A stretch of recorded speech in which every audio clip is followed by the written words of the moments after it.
Hello friends, welcome to the 8th chapter of our Architectural Visualization course. I am Oğuz. In this section, we will learn how to make our scene playable, which we said in previous sections. Let's get started.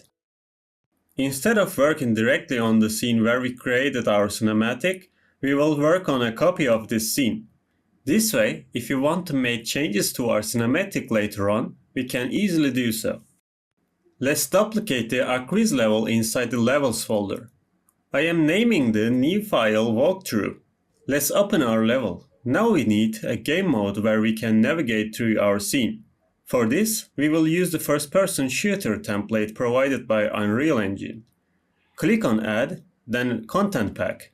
From there, select First-Person Shooter and Add to Content. Now open the First-Person Blueprints folder. The BP first-person character you see here is the blueprint for the character we will be controlling. However, since the blueprints in this folder work together, we will make some changes to adapt them to our scene. Let's start by dragging the first-person blueprint into our scene. With the blueprint selected in the scene, search for Auto in the Details panel and change the Auto Possess Player and Auto Receive Input options to Player 0. This setting helps the game find the character we will be controlling when the game starts. Now double-click on the blueprint to open it. We don't need the arms, so let's select and delete them. We need to set up the playable level settings for our project. Go to Edit, Project Settings, Maps and Modes. Here, change the default game mode to BP First-Person Game Mode. You can also select our new level for the editor startup map. This ensures that every time we open the editor, we encounter this level, avoiding accidental changes to cinematic level. Each object in our scene has its own collision. You can think of these collisions as volumes. Switch the View mode to Player Collisions to see how free we are to move around the scene. If architectural objects are imported as scene, it means they don't have a collision setup.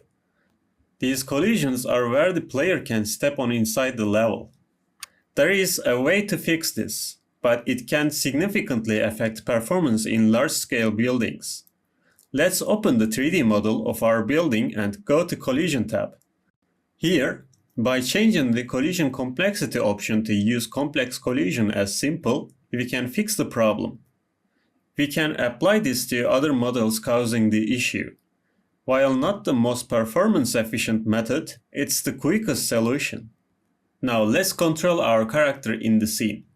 When comparing the width of the door to our character, we can see that our character has a good appetite.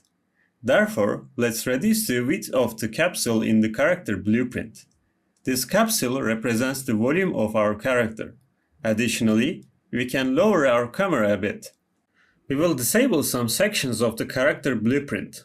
To disable jumping, cut the connection of the red node in the jumping section and compile.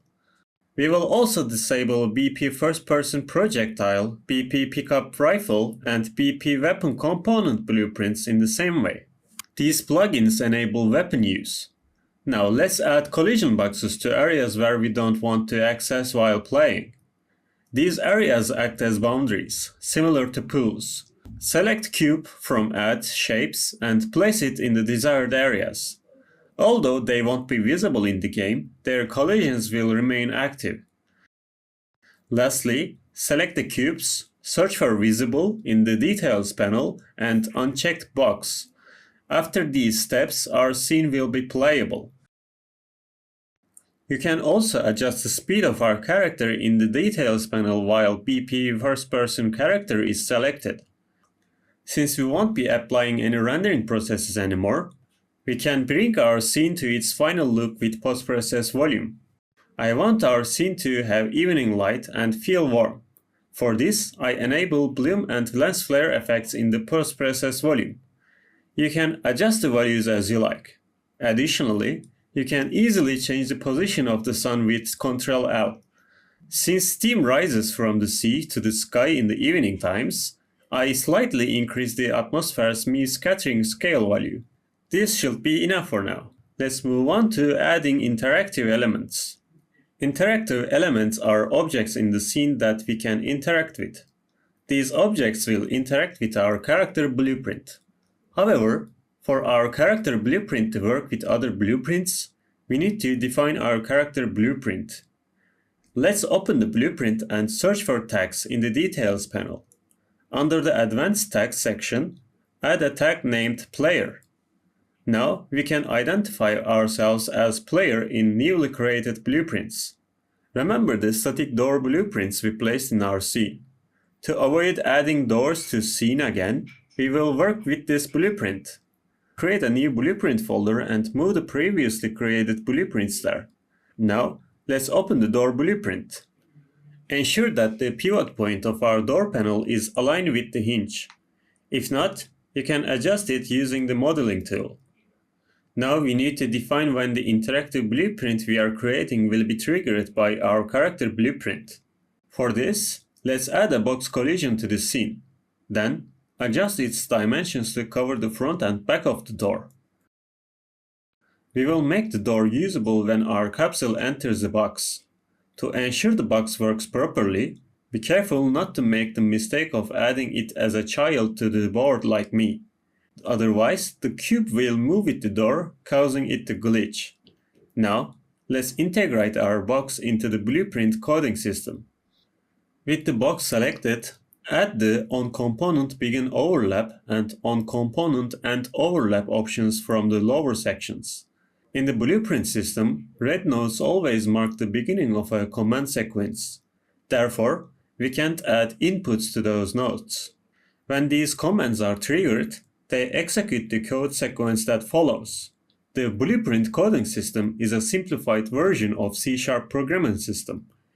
If you have basic knowledge of C#, you can easily understand it.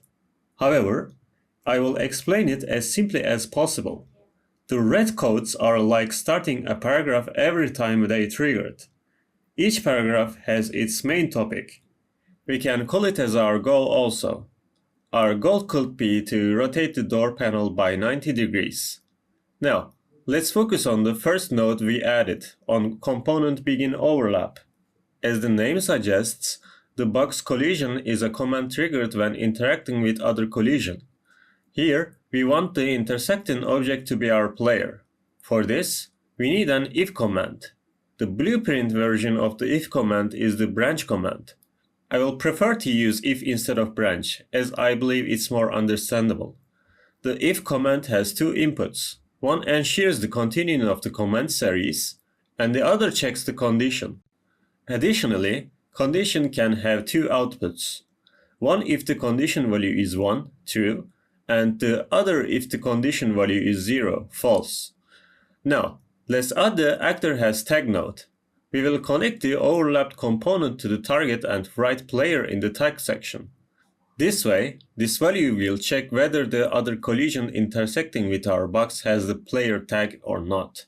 If it does, the value will be 1, otherwise it will be 0. We will connect this to the condition node in the if node, thus forming our first sentence. Although it may seem difficult at first, it's actually quite simple. With a few practices, you will grasp it, trust me. Now let's drag our door sheet component into the blueprint. After all, it's the object we will rotate. Now, we need to control the opening time of the door in the blueprint. If we directly enter the change command, the door will suddenly open as soon as the command is triggered. And we don't want to see that happening. We will control this with the timeline node. Double-click and open the node. From the track button in the upper left corner, select Add Flow Track. A screen similar to the sequencer curve will appear. We will add two new key points to the line by left-clicking. When these points are selected, we can adjust the time and value values above. The first point should be at second 0 with a value of 0, while the second point should be at second 2 with a value of 90. You can adjust the values to fit the screen by clicking on the boxes to the left of time. Although the variables may seem linearly connected, we will right-click on the points and select Auto to smooth out the value change. The added variable will appear in the output values of our node.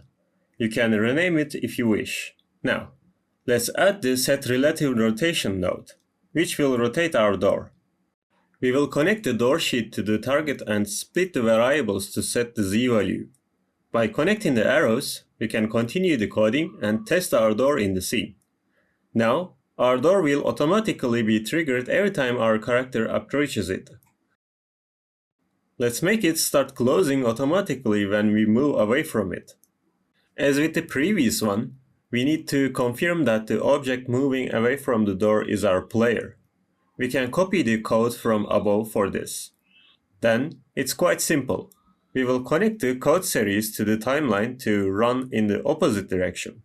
This way, we learn that we can use the same code series with two different triggers. Now, all the hinged doors in our scene will open when we approach them. Yes, they open, but you may not be able to pass through them. To fix this, let's open the mesh of our door's frame and change the collision as we did with the building. If you still can't pass through the door, it's worth reviewing the collision of your character blueprint. Although we could leave it here, I think delving a little bit deeper could be beneficial. Let's continue by adding a text and an interaction button to indicate that we can interact with the door when we approach it. But first, let's create a copy of our door blueprint so that our changes don't affect the old blueprint. We can continue by creating our text. Right-click in the content browser and add User Interface Widget Blueprint. The tools we need here, Canvas and Text. You can drag and drop the tools from the menu on the left.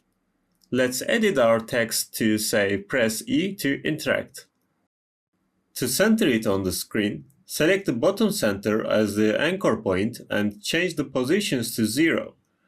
We can change the alignment values to determine how the text will be placed relative to the anchor point.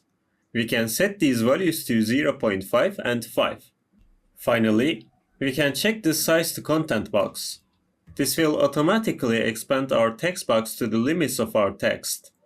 Now, let's return to our door blueprint. We will add a new trigger node. This node is one of the most commonly used nodes in Unreal Engine, the event begin play. This node will be automatically triggered every time our level is running. Then, add the create widget node and select the text we created from the class. This node ensures that our text blueprint is activated in our level, but it remains invisible until we add it to the screen. If we add it directly to the screen, it will always be active when the level is run, instead of being triggered when we approach the door. To prevent this, we will make it a parameter. Right-click on the return value and select Promote to Variable. It will appear under Components on the left side. We can change its name from the Details panel. Now, let's drag this node after the collision from our player control. We will connect the output data to the Add to Viewport node to continue the code series. We can apply the same procedure to the other code series. However, this time, we will use the Remove from Parent node instead of Add to Viewport. This way, our text will disappear when our character moves away from the door. After compiling and saving, let's test it. It works. Next, we need to make our door openable with a key input. For this, we will need to create new variables. Click on the plus next to variables on the left and create a new variable. Variables can be created in many types.